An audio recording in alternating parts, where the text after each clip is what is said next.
আমরা মনে করছি এই যে উপদেষ্টা পরিষদটা যে রয়েছে, এই উপদেষ্টা পরিষদের একটা অংশ শহীদ ওসমান হাদির খুনের সাথে জড়িত। ডিবি কমিশনার তিনি চেষ্টা করছিলেন বারংবার যে আসলে যাতে আমাদের উপরে হামলাটা না হয়, কিন্তু পরক্ষণেই আমরা দেখতে পেয়েছি যে তার আদেশ অমান্য করে পেছন থেকে পুলিশের কিছু সদস্য তারা অতর্কিত হামলা করেছে, যার কারণে অবশ্যই 12 তারিখে নির্বাচন হতে হবে। আসসালামু আলাইকুম। আপনারা জানেন যে গতকাল থেকে আমরা শহীদ ওসমান হাদির হত্যার সুষ্ঠু তদন্তের জন্য ডক্টর মোহাম্মদ ইউনূসকে জাতিসংঘে একটি চিঠি প্রেরণের জন্য আহ্বান জানিয়ে তার বাসভবনের সম্মুখে অবস্থান করছিলাম।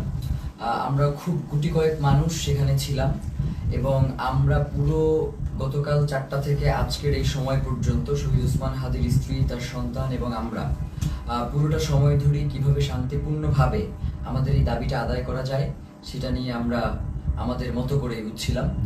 এবং আমাদের সাথে সরকারের বিভিন্ন সময়ে তারা কোনোভাবেই আমাদের কাছে ওইভাবে করে যোগাযোগ করতে তারা স্বাচ্ছন্দ্য বোধ করে নাই। আমাদের কাছে মনে হয়েছে নয়তো 8 ঘন্টা শহীদ ওসমান হাদির স্ত্রী যমুনার সামনে ছিলেন, যমুনা থেকে একজন পিয়ন বের হয়ে তাকে সম্মান জানানোর এতটুকু প্রয়োজন বোধ করেন নাই। তো আমরা আজকে যখন শহীদ ওসমান হাদির স্ত্রী তিনি বিকেলবেলা জুমার নামাজের পরে তিনি আবার যখন এসে যমুনা অভিমুখে আসতে রওনা দিয়েছেন, প্রায় কাছাকাছি চলে এসেছেন, তখন আমাদের কিছু ভাই বোন তাদেরকে আমরা ভিতরে পাঠানোর জন্য চেষ্টা করতেছিলাম, কারণ শহীদ ওসমান হাদির স্ত্রী একা হয়ে গেলে তার সাথে কি ধরনের পরিস্থিতি ঘটতে পারে সেটা জানবার জন্যই মূলত আমরা তাদেরকে প্রেরণ করবার চেষ্টা করেছিলাম। এবং ভিতরে আমাদের কিছু ইনকিলাব কর্মী মঞ্চের সদস্য ছিল যাদেরকে ভিতর থেকে আবার বাইরে আসতে দেওয়া হচ্ছিল না। তো এই সার্বিক পরিস্থিতি তদারকির জন্য আমরা জুমা এবং শান্তা সহ যুবাকে প্রেরণ করেছিলাম যাতে ওরা গিয়ে দেখে আসে এবং ওদেরকে সঙ্গে করে নিয়ে আসে। তো প্রথম অবস্থায় সেটা হচ্ছে পুলিশ কোনোভাবেই তাদেরকে ভিতরে যেতে দিবে না। তো ওরা অনেকভাবে বোঝানোর চেষ্টা করেছে কিন্তু কোনোভাবেই ওরা মানতে ছিল না। পরবর্তীতে আমরা বলেছিলাম যে এবং এটা তো একদম খুবই সহজ ব্যাপার, 1 মিনিটের ব্যাপার, আমাদেরকে সরিয়ে দেওয়া এই ওখান থেকেই করা।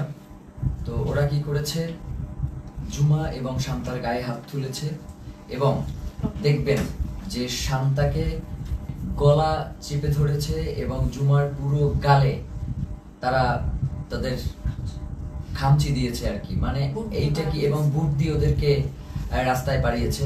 তো এই যে ফ্যাসিবাদী আমলের যেই পুলিশ, এই যে পুলিশ লীগ, তারা আবার নতুন করে যে মাথাচাড়া দিয়ে হচ্ছে এবং তাদেরকে যে কেউ কন্ট্রোল করতে পারছে না। আমরা দেখতেছিলাম যখন আমাদের উপরে হামলা হয়েছে তখন পুলিশের ঊর্ধ্বতন কয়েকজন কর্মকর্তা, ডিবি কমিশনার, তিনি চেষ্টা করছিলেন বারংবার যে আসলে যাতে আমাদের উপরে হামলাটা না হয়, কিন্তু পরক্ষণেই আমরা দেখতে পেয়েছি যে তার আদেশ অমান্য করে পেছন থেকে পুলিশের কিছু সদস্য তারা অতর্কিত হামলা করেছে এবং আমাদের ভাইদেরকে রক্তাক্ত করেছে। তো আমরা ইনকিলাব মঞ্চের পক্ষ থেকে এর তীব্র নিন্দা জানাই এবং যারা এই আক্রমণের সাথে জড়িত রয়েছে তাদেরকে অতি দ্রুত বিচারের মুখোমুখি করবার জন্য আহ্বান জানাই। কারণ বাংলাদেশের জনগণ এই মুহূর্তে প্রচন্ডভাবে তারা ক্ষেপে রয়েছে, তারা কোনোভাবেই এই ব্যাপারটাকে মেনে নিতে পারছে না। যার কারণে আমরা বলবো বাংলাদেশের আইন শৃঙ্খলা পরিস্থিতি এবং জনগণকে শান্ত রাখবার জন্য আপনাদের অতি দ্রুত আজকে কারা কারা হোটেল ইন্টারকন্টিনেন্টাল এবং যমুনার যে সকল পুলিশ সদস্য দায়িত্বে ছিলেন তাদেরকে চিহ্নিত করার ব্যবস্থা করেন। এবং তারা যেই কাজটা করেছে সেটা হচ্ছে অধিকাংশ পুলিশ সদস্যের কোনো নেম প্লেট ছিল না, তারা নেম প্লেট খুলে ফেলেছে এবং প্রত্যেকে মাস্ক পরা ছিল। এই যে মাস্ক পরে নেম প্লেট খুলে যে হামলা, এই হামলা তো আমরা, এবং হেলমেট পরে এই হামলাগুলো তো আমরা দেখেছি ফ্যাসিবাদী হাসিনার আমলে। তাহলে কি এখন যমুনা পাহারা দিচ্ছে বা যমুনায় বসে আছে কি হাসিনা সেই ফ্যাসিবাদী আমলের পুলিশ লীগ কিনা সেটা আমরা জানতে চাই। সেই সাথে এসএসএফ আজকে প্রচন্ড রকমের দুর্ব্যবহার করেছে আমাদের সাথে, আমাদের যুবাকে রাস্তায় ফেলে মেরেছে এবং মাথায় আঘাত করেছে, ছাদকে মেরেছে। তো এই যে, এবং আমাদের ইনকিলাব মঞ্চের এমন কোনো কর্মী নাই যে আজকে এই হামলায় আহত হয় নাই। তো এখন আমরা এই প্রশাসনের কাছে জানতে চাই, আমরা তো সুনির্দিষ্ট একটা দাবি নিয়ে ওখানে গিয়েছিলাম যে জাতিসংঘের অধীনে যাতে শহীদ ওসমান হাদির হত্যার বিচারটা করা হয়, এই তদন্তটা নিশ্চিত করা হয়। তাহলে কারা শহীদ ওসমান হত্যার তদন্ত জাতিসংঘের অধীনে দিতে চায় না, যে আজকে স্পষ্ট হয়ে গেছে। আমরা মনে করছি যে প্রধান উপদেষ্টার আমরা মনে করছি এই যে উপদেষ্টা পরিষদটা যে রয়েছে, এই উপদেষ্টা পরিষদের একটা অংশ শহীদ ওসমান হাদির খুনের সাথে জড়িত, নয়তো কোনোভাবেই এভাবে আর কি অমানবিকভাবে আক্রমণ করার কোনো প্রশ্নই আসে না, যেহেতু এটা শান্তিপূর্ণ অবস্থান ছিল। এবং আপনারা দেখবেন যে প্রধান উপদেষ্টার দপ্তর থেকে একটা তারা প্রেস রিলিজ দিয়েছে এবং সেখানে বলেছে যে আমরা নাকি জল কামানের উপরে উঠে গিয়েছিলাম, অথচ ছবিতে স্পষ্ট করে দেখা যাচ্ছে যে আমরা উল্টো জনগণকে শান্ত করবার জন্য চেষ্টা করছিলাম। যখন জনগণ দেখেছে যে ভিতরে জুমা এবং শান্তাকে রাস্তায় ফেলে মারা হচ্ছে, জনগণ কোনোভাবেই এটা মেনে নিতে পারে নাই, যার কারণে এইখানে ওই উদ্ভূত পরিস্থিতির সৃষ্টি হয়েছে। এর পুরো দায়ভার ওইখানে দায়িত্বরত পুলিশ প্রশাসন এবং সরকারকেই বহন করতে হবে। প্রিয় ভাইয়েরা, আপনাদেরকে স্পষ্ট করে জানাই যে সামনে খুবই গুরুত্বপূর্ণ একটা নির্বাচন রয়েছে 12 তারিখ। এখানে বাংলাদেশের স্বাধীনতা, সার্বভৌমত্ব সহ বাংলাদেশের নিরাপত্তা জনিত বেশ কিছু বিষয় জড়িত রয়েছে, যার কারণে অবশ্যই 12 তারিখে নির্বাচন হতে হবে। এবং যারা 12 তারিখে নির্বাচন বানচাল করে দেওয়ার জন্য আমাদের উপরে আক্রমণ করেছে, তাদের এই নীল নকশাকে বৃদ্ধাঙ্গুলি দেখিয়ে আমাদের জনগণের অধিকার আমাদের বাস্তবায়ন করতে হবে। প্রিয় ভাইয়েরা, জনগণ, বাংলাদেশের জনগণ প্রচন্ড শান্তিপ্রিয় এবং তারা সব সময় সরকারকে সহযোগিতা করে আসছে, কিন্তু সরকার সেই জনগণের উপরে আজকে মুহুর্মুহু sound grenade, tear shell, rubber bullet এগুলো নিক্ষেপ করেছে। এবং এখনো তারা বিভিন্ন জায়গায়, যেমন শাহবাগে এখনো সম্ভবত আক্রমণ চলছে। একটু আগেও আমরা এই লাইভ শুরু করবার আগে দেখতেছিলাম যে শাহবাগে আক্রমণের মতো ঘটনা ঘটতেছে। তো এবং 100-র অধিক শাহবাগেও আহত হয়েছে। তো এই যে পুলিশের ন্যাক্কারজনক হামলা এবং তাদের যে লাগাম টেনে ধরা হচ্ছে না, তারা বলছে, মানে আপনি একটা জিনিস খেয়াল করেন, তারা বলছে যে আয় হাদির লাশ নিয়ে যা। মানে এইটা পুলিশের, মানে সে যদি আওয়ামী লীগ না হয়, সে যদি মানে সত্যিকার অর্থেই কোনো পুলিশ সদস্য হয়ে থাকে, তাহলে তার এই ধরনের কথা বলবার কোনো প্রশ্নই আসে না। তো আমরা স্পষ্টভাবে বুঝতে পারছি যে বর্তমান পুলিশ প্রশাসনের এই যে আওয়ামী লীগ গোষ্ঠী যারা এখন পর্যন্ত রয়ে গেছে, তাদেরকে ছাঁটাই করবার না করবার কারণে এই ধরনের উদ্ভূত পরিস্থিতি তৈরি হয়েছে। এর দায়ভার এই অন্তর্বর্তীকালীন সরকারকেই নিতে হবে। এবং আমরা আশঙ্কা করছি যে যমুনার ভিতরে হয়তো অন্তর্বর্তীকালীন সরকার সেফ না, কারণ যারা আমাদের উপরে যেইভাবে আক্রমণ করেছে, তারা যে কোনো মুহূর্তে যমুনায় ডক্টর মোহাম্মদ ইউনূসের উপরেও আক্রমণ করতে পারে। এই ধরনের একটা আমরা আশঙ্কা বোধ করছি, কারণ এদের আক্রমণের সাথে হাসিনার পুলিশ লীগের আক্রমণ পুরোপুরি মিলে যাচ্ছে। এবং সেই সাথে আমরা এটাও আপনাদেরকে বলতে চাই যে আমরা দেখতেছেন তো আমাদের কি অবস্থা, তারপরেও আমাদেরকে শান্তিপূর্ণভাবে সকল অবস্থার মোকাবেলা করতে হবে। আমরা চাই যাতে বাংলাদেশে কোনো উদ্ভূত পরিস্থিতির সৃষ্টি না হোক, যার মাধ্যমে মূলত আজকের আক্রমণটা হয়েছেই হচ্ছে নির্বাচনকে বানচাল করে দেওয়ার জন্য। সুতরাং এই নির্বাচন অবশ্যই হতে হবে এবং সেটা 12 তারিখেই হতে হবে। এবং যারা নির্বাচন বানচাল করতে চায়, তাদেরকে আমাদের রুখে দিতে হবে। আমরা কোনোভাবেই এই নির্বাচনকে বানচাল করতে দিব না, কারণ বাংলাদেশের জন্য এই নির্বাচন অত্যন্ত গুরুত্বপূর্ণ। প্রিয় ভাইয়েরা, সেই সাথে আমরা আপনাদেরকে স্পষ্ট করে যে জিনিসটা জানাতে চাই, সেটা হচ্ছে শহীদ ওসমান হাদির হত্যার যে তদন্ত, সেটা জাতিসংঘের অধীনেই হইতে হবে। আমাদের এখানে আমরা তাদের সাথে কথা বলেছি, তারা আমাদেরকে আশ্বস্ত করেছিল যে জাতিসংঘের অধীনে এটার তদন্ত হবে, কিন্তু তারা কোনো ধরনের সময়সীমা বেঁধে দেয় নাই। তারা ইতিপূর্বেও আমাদেরকে আশ্বস্ত করেছিল তারা ক্ষমতায় থাকা অবস্থাতেই শহীদ ওসমান হাদির হত্যার বিচার করবে, কিন্তু তারা সেই বিচার করতে পারে নাই। যার কারণে আমরা তাদের শুধুমাত্র কথায় আশ্বস্ত না হয়ে আমরা তাদের কাছে একটা দাবি করেছিলাম যে আপনি কবে নাগাদ এই কাজটুকু বাস্তবায়ন করবেন, এই চিঠিটা ইস্যু করবেন, সেটা আমাদেরকে জানান। এখন রাষ্ট্রের কাছে যদি আমাদের এতটুকু দাবি জানানোর অধিকার না থাকে, তাহলে তো বাংলাদেশ বলে কোনো রাষ্ট্র এই মুহূর্তে সাস্টেইন করবার কথা না। এখন তো এই রাষ্ট্র তাহলে অন্য দেশের প্রক্সি দিচ্ছে এই রাষ্ট্র কোনো না কোনো ভাবে। তো প্রিয় ভাইয়েরা, আপনাদেরকে স্পষ্ট করে বলি, শহীদ ওসমান হাদির হত্যার তদন্ত জাতিসংঘের অধীনেই হইতে হবে এবং 8 তারিখে অবশ্যই এই অন্তর্বর্তীকালীন সরকারকে জাতিসংঘের কাছে চিঠি প্রেরণ করতে হবে। প্রিয় ভাইরা, এক্ষেত্রে আমাদের কিছু দাবি রয়েছে। চিঠি শুধু প্রেরণ করলেই হবে না, চিঠির ভিতরে নিম্নলিখিত আমরা যে বিষয়গুলো বলবার চেষ্টা করছি সেগুলো অন্তর্ভুক্ত থাকতে হবে। প্রথমত, সরকারকে UNOSCHR কে অনুরোধ করতে হবে যেন তারা শহীদ শরীফ ওসমান হাদী হত্যাকাণ্ডে একটি স্বাধীন ও নিরপেক্ষ ইন্ডিপেন্ডেন্ট ফ্যাক্ট ফাইন্ডিং ইনভেস্টিগেশন পরিচালনা করে। এই তদন্তের স্পষ্ট কার্যপরিধি থাকবে যাতে ঘটনার সত্যতা নির্ধারণ, দায়ী ব্যক্তি ও তাদের সহায়ক নেটওয়ার্ক শনাক্তকরণ এবং জবাবদিহিতা নিশ্চিত করে করণীয় সুপারিশ অন্তর্ভুক্ত থাকবে। সরকারকে অনুরোধ করতে হবে যেন তদন্তে শুধু সরাসরি হামলাকারীদের নয়, বরং আড়ালে থাকা পরিকল্পনা, ষড়যন্ত্র, জড়িত থাকা বা সহযোগিতা, সহায়তা প্রদান কিংবা আশ্রয় প্রশ্রয় ও চিহ্নিত করা হয়, যা হত্যাকাণ্ড ও পরবর্তী পালিয়ে যাওয়াকে সম্ভব করেছে। মূল কথা হচ্ছে, খুন যারা করেছে, খুনের পেছনে যারা পরিকল্পনা করেছে, এখন পর্যন্ত খুনিদেরকে যারা আশ্রয় প্রশ্রয় দিয়ে রাখছে, তাদেরকেও এই তদন্তের মাধ্যমে উদ্ঘাটন করে নিয়ে আসতে হবে। এক্ষেত্রে সরকারকে পূর্ণ সহযোগিতার নিশ্চয়তা দিতে হবে। এতে প্রাসঙ্গিক প্রমাণ ও স্থানসমূহে প্রবেশাধিকার অন্তর্ভুক্ত থাকবে। একই সঙ্গে রাষ্ট্রীয় বা অরাষ্ট্রীয় কোনো পক্ষের হস্তক্ষেপ না হওয়ার নিশ্চয়তা প্রদান করতে হবে। কিছু অভিযুক্ত সন্দেহভাজন বিদেশে পালিয়ে থাকতে পারে এমন প্রতিবেদনের প্রেক্ষিতে সরকারকে OSCHR এর সহায়তা চাইতে হবে, যাতে স্ট্রাকচার্ড ক্রস বর্ডার কোঅপারেশন নিশ্চিত হয়। এর মধ্যে লিগ্যাল অ্যাসিস্ট্যান্স ও ইনফরমেশন শেয়ারিং অন্তর্ভুক্ত থাকবে, যাতে দায়ীরা জবাবদিহিতা এড়িয়ে যেতে না পারে। মূল কথা হচ্ছে, শহীদ ওসমান হাদীর হত্যার তদন্ত জাতিসংঘের অধীনেই হইতে হবে এবং এই তদন্ত কাজ যাতে কোনো ধরনের বাধাগ্রস্ত না হয়, সকল ধরনের সহযোগিতা এই রাষ্ট্রের পক্ষ থেকে নিশ্চিত করতে হবে। এর বাইরে আমাদের কাছে কোনো সেকেন্ড অপশন নাই। আজকে আমাদেরকে গুলি করেছেন, কালকে প্রয়োজনে আমাদেরকে মেরে ফেলেন, কিন্তু শহীদ ওসমান হাদীর হত্যার বিচার এই বাংলার জমিনে হইতেই হবে। এর বাইরে কোনো সরকারের সেকেন্ড কোনো অপশন নেওয়ার কোনো সুযোগ নাই।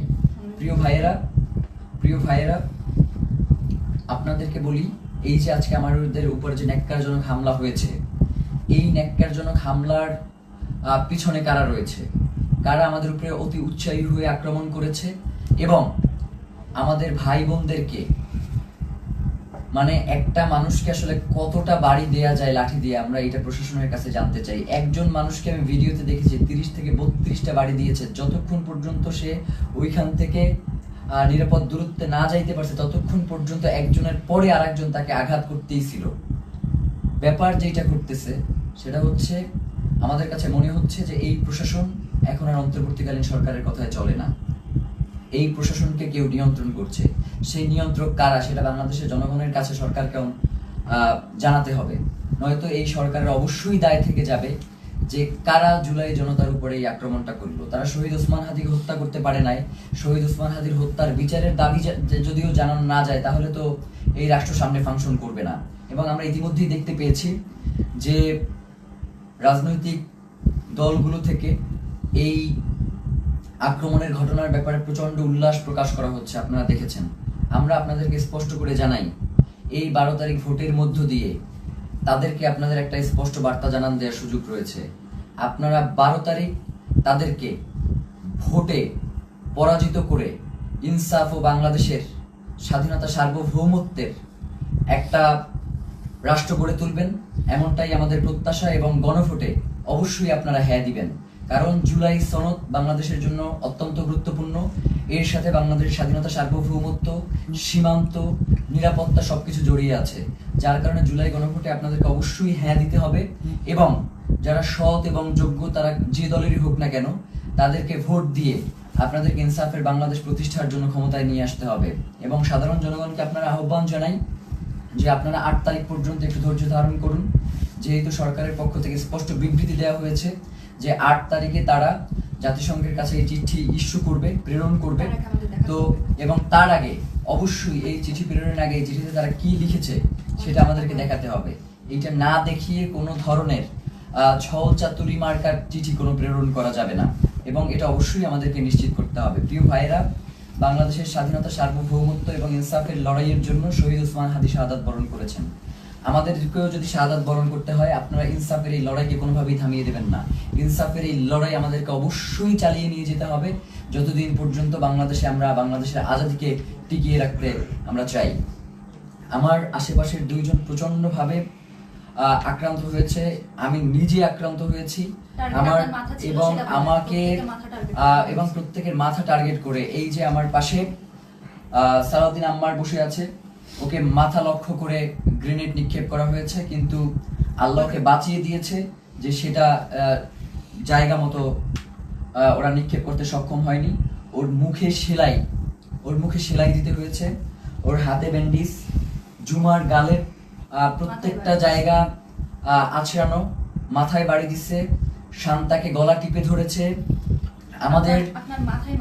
আমাদের এবং ইনকিলাব মঞ্চের যারা ভিতরে ছিল আমাদেরকে ওখান থেকে আমাদেরকে গুলি করে রাবার বুলেট নিক্ষেপ করে সরিয়ে দেওয়ার পরে তারা আমাদের যে সকল ভাই ভিতরে আটকা ছিল শত শত পুলিশ গিয়ে তাদেরকে নির্বিচারে পিটিয়েছে। ফাহিম সহ 2-3 জনের হাত ভেঙে গিয়েছে এই পিটানে।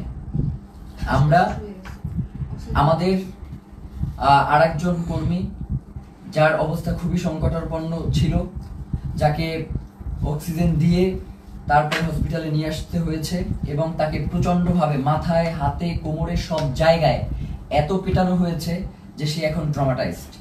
আমরা জানাতে চাই, এই সরকারকে বলতে চাই, আপনি অতি দ্রুত কারা এই আক্রমণ করেছে তাদেরকে চিহ্নিত করে বিচারের মুখোমুখি করেন, নয়তো যে কোনো পরিস্থিতির জন্য আপনাকে অবশ্যই দায়ী থাকতে হবে। কারণ বাংলাদেশের জনগণ ততক্ষণ পর্যন্তই শান্তিপূর্ণ যতক্ষণ পর্যন্ত জুলাইয়ের প্রেক্ষাপট তৈরি না হয়। আপনারা কিন্তু খুব তাড়াতাড়ি একটা জুলাইয়ের প্রেক্ষাপট তৈরি করে ফেলতেছেন। এখন যদি আপনারা এটাকে কন্ট্রোল করতে না পারেন তাহলে বাংলাদেশের স্বাধীনতা, সার্বভৌমত্ব কিন্তু টিকবে না। এবং আপনাকেও, প্রধান উপদেষ্টা আপনি আছেন, আপনি আমেরিকাতে চলে যাবেন সেটা হবে না, আমাদের কাছে জবাবদিহি করে এরপরে আপনাকে আমেরিকা যেতে হবে যে কেন জুলাই জনতার উপরে, শহীদ ওসমান হাদির ভাই বোনদের উপরে এভাবে ন্যাক্কারজনক হামলার মতো ঘটনা ঘটানো হলো।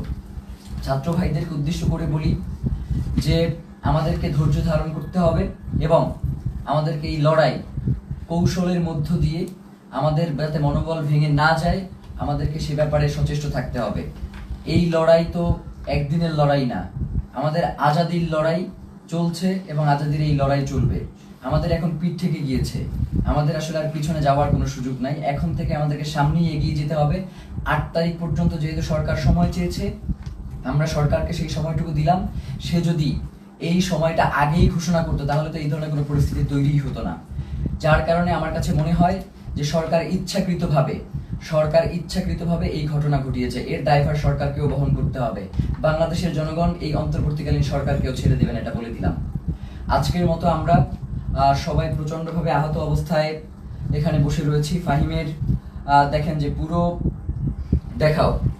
যে পুরো ট্রাউজারটা ওর রক্তে লাল হয়ে আছে, আমার পুরো পাজামার রক্তে লাল হয়ে আছে, ওর পুরো হাত আঙুল ভেঙে গেছে, মুখে সেলাই দেয়া, এবং এইভাবে প্রত্যেককে এমন ভাবে আক্রমণ করা হয়েছে। আল্লাহ আমাদেরকে রক্ষা করেছেন, নয়তো তাদের যেই ধরনের আজকে আক্রমণের ভূমিকা ছিল তারা আমাদেরকে খুন করবার উদ্দেশ্য নিয়ে এই আক্রমণটা করেছে।